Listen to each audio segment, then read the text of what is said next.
Guys, well, guess what? Hurricane Laura has come and gone. Um, Last you saw me, we were probably, I don't know, was it dark maybe? I'm not exactly sure. But long story short, found my father-in-law. My father-in-law had actually um, evacuated to the Houston area, which is west of here. Very safe place to be. So I was looking for my father-in-law, and apparently I'd missed his call in between, and he was trying to locate me. Got it? Got it. Thank you, sir. Yeah. That was a rough one. Huh? Good, good. Yeah. It, man. I was staying, And then they started calling for maybe a Cat 5. right. Gotta Gone. go. Yep. I hear you, man. All right. Take care, buddy. Appreciate it. You're very welcome. Well, guys, that was my neighbor on the other end of the. See, that's what happens during these types of things like this. At least in Louisiana, in the South, more notably, I should say. Loaning him tools, not even a power tool. As my neighbor down the road needed a Phillips head screwdriver. But yeah, father-in-law had gone to Houston.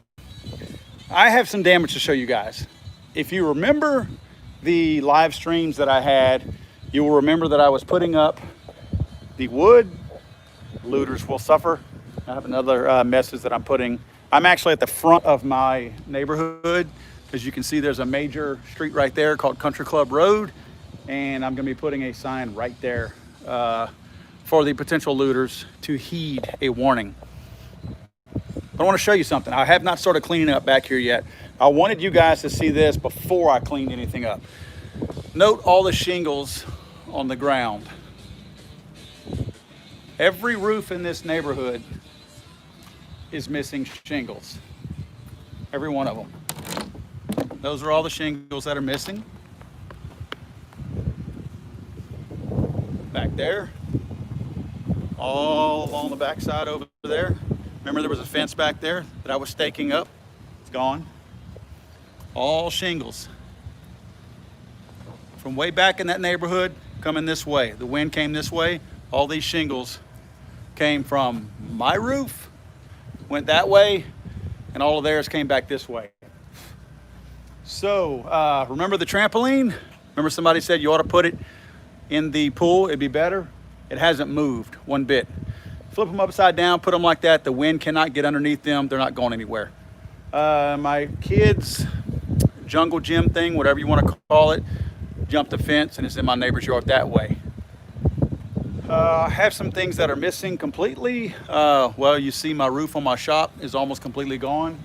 Pretty much tar paper, and we have the ridge at the top. And then of course, right around the front here on the fascia, a little bit of shingles there. My roof sustained pretty good little bit of damage up here. You can see it's up to the wood in a couple different spots like that. I got a guy coming tomorrow who will be papering that with tar paper, kind of an emergency fix. Whenever you have a situation like what we had, insurance companies will typically do an emergency fix or something like that. In other words, they don't want to fix the whole roof. They don't want to deal with and have to pay for the leakage for you letting it sit. So they will allow you to hire somebody to come in and paper that to make it essentially waterproof for the short term, and they bill the insurance company directly for that. So let's see what else. Oh, the pool. Look at the pool. Can you even see that? Can you see? It's black, but there's all kinds of tar paper, plants in there. Well, you can really see it right here. More shingles, tar paper, plants, junk, trash, whatever, all over right here in the tanning ledge. Now, most of my boards did good. Remember I drilled into the mortar right here and sunk concrete screws. Now, guys, make no mistake, this wasn't a lucky guess. We've been here before. We've done this before. My house was built 11 months after Hurricane Rita hit the Lake Charles area. So I've been there. I don't want to sound cocky, but I have done this before. So we learned by our previous mistakes, because we made a lot of mistakes the first time around 15 years ago. we rectified those mistakes now. So as you can see, my board held up good there. Board's held up. I already dropped this one over here, lowered it. This one held up good, but this was kind of crazy. This was the board, or the pair of boards, that I kind of expected to hold up more than any of them. I had two 4x8 pieces of plywood right here that were mounted into the wall, just like I did on the other ones, on each side. And then in the center right here, I had them drywall screwed together. Now, the two boards, one of the boards is here. Well, I gave one to my neighbor. He needed one to board up a window. He had a window that busted, so he asked if he could borrow a sheet of plywood, so I gave him one. So I wanted to look at the pieces that had been screwed together to see if I saw how or why they came apart. And honestly, I do not see why they came apart. Of course, I don't see where my screws were hitting on here. I'll have to look a little closer. There's one right there. You can see a drywall screw there. That's well, no. I know I screwed it in farther than that. See how much it's sticking out? How did that thing back itself out? That's crazy. Because it was in farther than that. I mean, I had it buried. Okay, well, nevertheless, that piece came off. Again, I'm showing you just like I haven't picked anything up back here. So that right there, it blew off.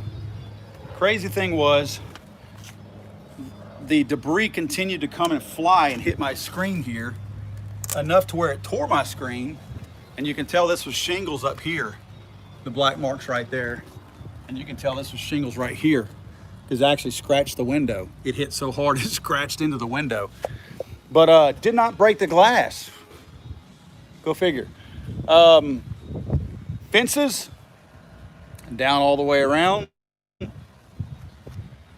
Fences did not fare well. That fence is still up. That fence is still up, but they are both only about 2 months old. I guess that's a testament to the newer fences, and you should get new fences and whatever. But look how weird, look how crazy. I know you hadn't seen this before, but that's our boulevard coming into our neighborhood. It looks like Hiroshima or something. The tornado, because I know they were talking about sustained winds of 100. There's so much rain all at once that it saturates the ground. And it gets to a point where it doesn't totally rip it out of the ground. Like, it may not have the strength to rip it out of the ground, but the ground is so saturated that the roots have nothing to grip onto, because it pulls them out. Now, and this thing spawned when it came out.